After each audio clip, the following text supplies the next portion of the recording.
রাতে নিজামউদ্দিন আউলিয়া দিল্লির জমিনে শুয়ে আছে। হুজুরের জমিনে এমন করে হুজুরের কাছে একটা যুবক গেছে।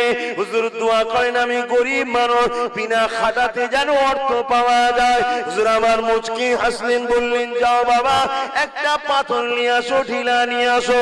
এমন করে যুবকটা একটা মাটি ঢিলা নিয়ে যে দিল। এ যুবকেরা হযরতে নিজামউদ্দিন আউলিয়া সঙ্গে সঙ্গে সূরা ইখলাস শরীফ পড়লে। এই সূরা ইখলাস শরীফ এখানে সবাই জানে, জানা নেই এমন কারণ নয়। এই সূরা ইখলাস শরীফ পড়ে নিয়ে হুজুর আমার যে ফু দিলেন, সঙ্গে সঙ্গে ওই মাটির ঢিলাটা সঙ্গে সঙ্গে সোনাই হয়ে যায়। এ যুবকেরা এটাই তো আউলিয়াদের ব্যাপার। ওই যুবকটা পরে অনেক বড় কথা, অনেক জায়গায় ফু দিয়েছে, ইট কিন্তু শোনা হয়নি। আপনারাও শুনে রাতে নিজামউদ্দিন আউলিয়া দিল্লির জমিনে শুয়ে আছে। হুজুরের জমিনে এমন করে হুজুরের কাছে একটা যুবক গেছে। হুজুর দোয়া করেন আমি গরিব মানুষ, বিনা খাটাতে যেন অর্থ পাওয়া যায়। হুজুর আমার মুচকি হাসলেন, বললেন যাও বাবা একটা পাথর নিয়ে আসো, ঢিলা নিয়ে আসো। এমন করে যুবকটা একটা মাটি ঢিলা নিয়ে যে দিল। এ যুবকেরা হযরতে নিজামউদ্দিন আউলিয়া সঙ্গে সঙ্গে সূরা ইখলাস শরীফ পড়লে। এই সূরা ইখলাস শরীফ এখানে সবাই জানে, জানা নেই এমন কারণ নয়।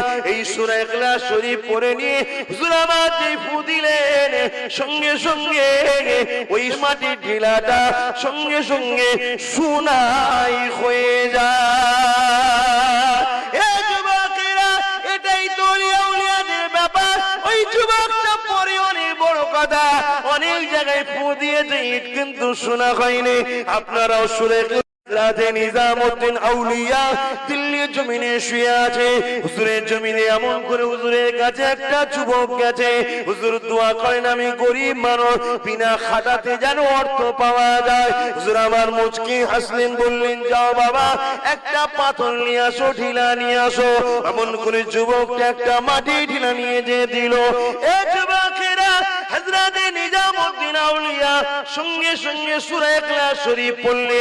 এই সূরা ইখলাস শরীফ এখানে সবাই জানে, জানা নেই এমন কারণ নয়। এই সূরা ইখলাস শরীফ পড়ে নিয়ে হুজুর আমার যে ফু দিলেন, সঙ্গে সঙ্গে ওই মাটির ঢিলাটা সঙ্গে সঙ্গে সোনাই হয়ে যায়।